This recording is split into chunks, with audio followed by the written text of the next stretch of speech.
বাংলাদেশের সচিবালয়ে সাম্প্রতিক অগ্নিকাণ্ড নিয়ে ব্যাপক আলোচনা ও সন্দেহ দেখা দিয়েছে। বিভিন্ন ষড়যন্ত্র তত্ত্ব এবং প্রশ্ন উত্থাপনের পর প্রাথমিক তদন্তে উঠে এসেছে বেশ কিছু গুরুত্বপূর্ণ তথ্য। সরকারের গঠিত ৮ সদস্যের তদন্ত কমিটির প্রাথমিক রিপোর্টে বলা হয়েছে, সচিবালয়ের ৭ নম্বর ভবনের ৬ তলায় বৈদ্যুতিক লুজ কানেকশন থেকেই আগুনের সূত্রপাত। সিসিটিভি ফুটেজে ২৬ ডিসেম্বর রাত ১টা ৩৬ মিনিটে বৈদ্যুতিক স্পার্ক দেখা গেছে, যা পরে আগুনে রূপ নেয়। আগুনের সূত্রপাত নিয়ে প্রথম প্রশ্ন ওঠে ভবনের দুই পাশের ভিন্ন ভিন্ন কক্ষে আগুন দেখা যাওয়ায়। বুয়েটের কেমিকৌশল বিভাগের তদন্ত কর্মকর্তা ডক্টর মোহাম্মদ ইয়াসির আরাফাত জানান, প্রাথমিক পর্যায়ে এসব জায়গায় আগুন ছিল না।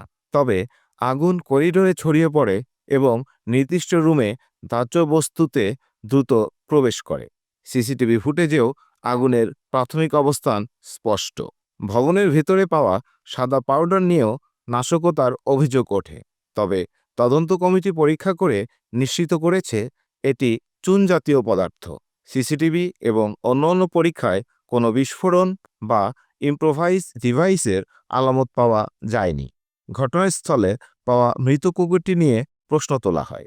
সিসিটিভি ফুটেজে দেখা যায়, কুকুরটি আগুন লাগার আগে ভবনে ঢুকে একটি চেয়ারে ঘুমিয়ে পড়ে। অগ্নিকাণ্ডের পর বের হতে না পেরে মারা যায়। তবে কুকুরটি কিভাবে ভবনে প্রবেশ করেছিল তা নিশ্চিত হতে আরও তদন্তের সুপারিশ করা হয়েছে।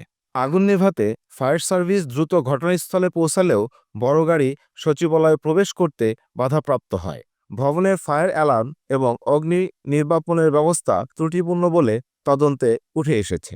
তদন্ত কমিটি জানিয়েছে, আগুন বৈদ্যুতিক ত্রুটি থেকে শুরু হয়েছিল কিনা তা শতভাগ নিশ্চিত হতে আরও পরীক্ষা নিরীক্ষা এবং সংগৃহীত আলামত বিদেশে পরীক্ষা করা হবে। এছাড়া ভবিষ্যতে সচিবালয় নিরাপত্তা ও অগ্নি নির্বাপন ব্যবস্থার উন্নয়নে সুপারিশ করা হয়েছে। সচিবালয়ের এই অগ্নিকাণ্ড জনমনে উদ্বেগ তৈরি করেছে। তবে তদন্তের তথ্যগুলো পরিস্থিতি আরও স্পষ্ট করেছে। এখন অপেক্ষা পূর্ণাঙ্গ তদন্ত রিপোর্টের।